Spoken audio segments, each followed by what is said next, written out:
This is the Lone Crater YouTube. We hope this video helps. In this video, I will explain how to connect a printer to a Mac desktop.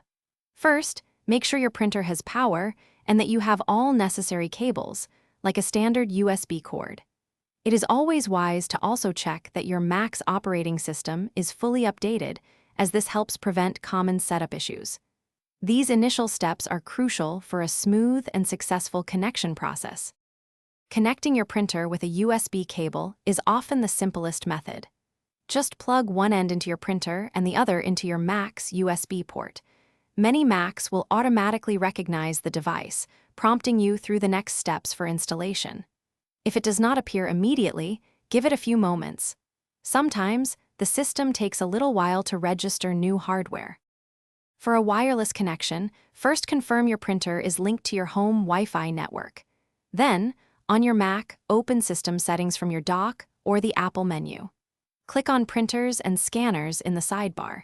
Your Mac usually detects the wireless printer within a few seconds, making it visible in the list of available devices. This method provides great flexibility and convenience.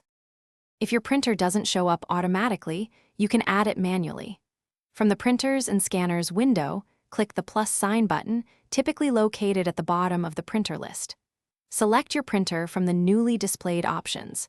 If it is still not listed, you might need to enter its IP address for network printers. Complete the process by installing any suggested software or drivers. Thanks for watching. Consider subscribing if we helped you.